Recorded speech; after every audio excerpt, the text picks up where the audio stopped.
4 अक्टूबर 2023 का दिन है। आज के इतिहास पर नजर डाल लेते। जल्दी से भारत की बात करता हूं पहले। 1977 में राजेश आज ही के दिन तत्कालीन विदेश मंत्री और उसके बाद जो हमारे प्रधानमंत्री बने स्वर्गीय अटल बिहारी वाजपेयी जी, इन्होंने आज के दिन संयुक्त राष्ट्र महासभा में यूनाइटेड नेशंस जनरल असेंबली में संबोधन किया था। जैसे पीछे कुछ दिन पहले ही हमारे है ना जो विदेश मंत्री अभी वो अमेरिका में ही थे जी। इस जो संबोधन था इसकी बड़ी बात क्या थी राजेश, ये हिंदी में दिया गया। उन्होंने अपना संबोधन हिंदी में दिया था। अपनी भारत की जो बात रखी थी विश्व को लेकर, अपने देश को लेकर, वो हिंदी में व्यक्त की थी वहाँ पे जी। बड़ी बात क्या है? बड़ी बात ये है कि संयुक्त राष्ट्र महासभा की बैठक में पहली बार हिंदी का प्रयोग हुआ था। क्या बात, ये बात हिंदी है। अब तो भारत होता है तो जी।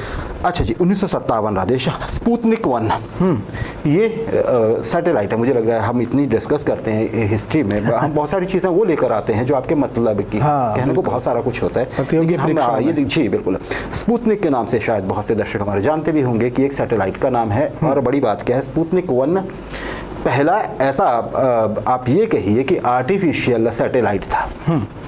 पहला आर्टिफिशियल सैटेलाइट के हम जानते हैं ऐसी कोई भी चीज़ जो पृथ्वी के गिर्द घूमती रहती है। आर्टिफिशियल मतलब मैन मेड। अगर पहला था तो मतलब ये पहला ही उपग्रह था जो पृथ्वी की कक्षा से निकला और पृथ्वी के गिर्द घूमता रहा 1 साल तक।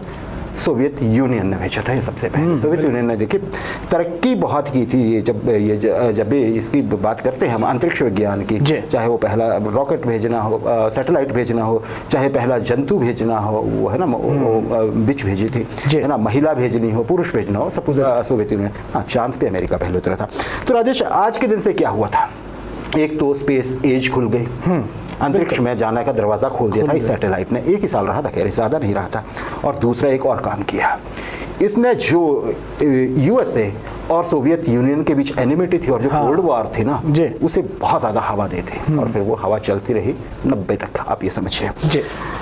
तो ये राजेश स्पुतनिक की बात हो गई। 1993 की बात भी कर लेते हैं, बैटल ऑफ मोगादिशु। अब मोगादिशु आप जानते हैं सोमालिया की राजधानी है। सोमालिया कहाँ है? पूर्वी मध्य पूर्व अफ्रीका का एक देश, बहुत गरीब है और वहाँ पे आपको पता है कि खाना जंगी चली रहती है, जो सिविल वॉर जैसी सिचुएशन बिल्कुल बहुत दिनों से है। 1993 में भी वही सिचुएशन थी। हुआ क्या राजेश, यहाँ पे यूएनओ की तरफ से यहाँ पे जाती है ना, शांति सेनाएं जाती हैं, हमारे देश के भी जाते हैं, पाकिस्तानियों पे यहाँ पे हमला हो जाता है। मोगादिशु पे पाकिस्तानी सैनिक थे यूएनओ के अंडर, और फिर असल में हमला किस पे था? यूएनओ पे, मतलब सभ्य जो दुनिया थी उस पे था जी।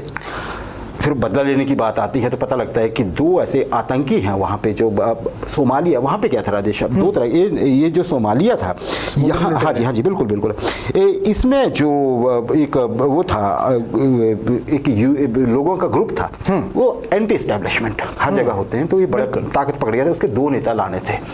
अमेरिका वाले बोले कि हम आते हैं महाराज, 2 लोगों की क्या बात है। मोगादिशु के अंदर कहीं मीटिंग चली हुई थी और उनको पता लग गया कि यहाँ पे ये लोग हैं।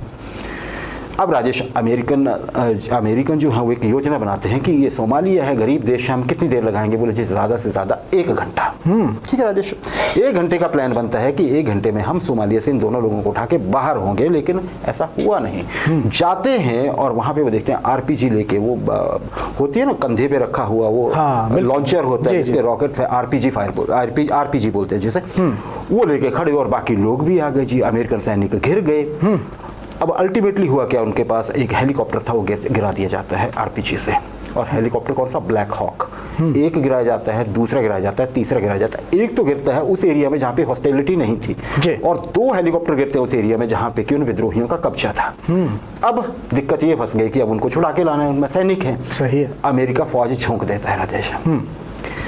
अब अल्टीमेटली आज के दिन के मैं क्यों जिक्र कर रहा हूँ, आज के दिन ये युद्ध खत्म हुआ था। शुरू कब हुआ था? 3 अक्टूबर को, और खत्म हो गया 4 को। नाम इसे दिया गया था उस समय पे ऑपरेशन गोथिक सरपेंट जी, है ना, और इस लड़ाई को बोला गया था बैटल ऑफ मोगादिशु। बैटल क्यों हुई थी? ये बना दी गई थी, अमेरिकन यहाँ पे चूक कर गए थे।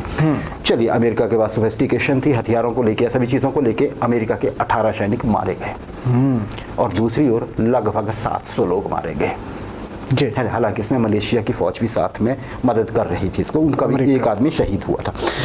राजेश, अगर हम देखें तो यहाँ पे अमेरिका को फिर अच्छा जो लोग मारे गए सबकी बॉडीज नहीं ला जाए सके, फिर विद्रोहियों ने क्या किया, अमेरिकन सैनिकों की बॉडीज पकड़ी और उनको गलियों में घसीटा। उसके वीडियो जो थे वो दिखाए गए अमेरिका के नेशनल न्यूज चैनल्स पे, और फिर बड़ी क्लिंटन साहब की हाँ है ना, क्लिंटन साहब राष्ट्रपति, बड़ी किरकिरी हुई। राजेश देखिए 1993 में ऐसा हुआ, फिर अमेरिका को लगा कि हमें फालतू ऐसे मामलों में बड़ा घुसना नहीं चाहिए, बोलते हैं दूसरे की लड़ाई में जरा ठीक देख के जाना चाहिए। उसके बाद रवांडा में जो हुआ था, जो नरसंहार हुआ था है ना, हुतू और तुत्सी के बीच में है ना, वो सबसे बड़े मैसेकर में 10 लाख लोग मारे गए थे, 10 लाख लोग कट के मर गए छोटे से अफ्रीकन कंट्री में, वहाँ अमेरिका घुसा नहीं था। तो यही बोला गया था कि अमेरिका को सोमालिया सिंड्रोम हो गया है, और सोमालिया सिंड्रोम आप देखेंगे तो ये है क्योंकि अमेरिका ने बोला दूरी, ये जो 18 लोग मरे थे ना, ये वियतनाम युद्ध के बाद किसी एक स्थान पर किसी एक लड़ाई में अमेरिका के सबसे ज्यादा सैनिक मारे गए थे। जी, ये आज का इतिहास।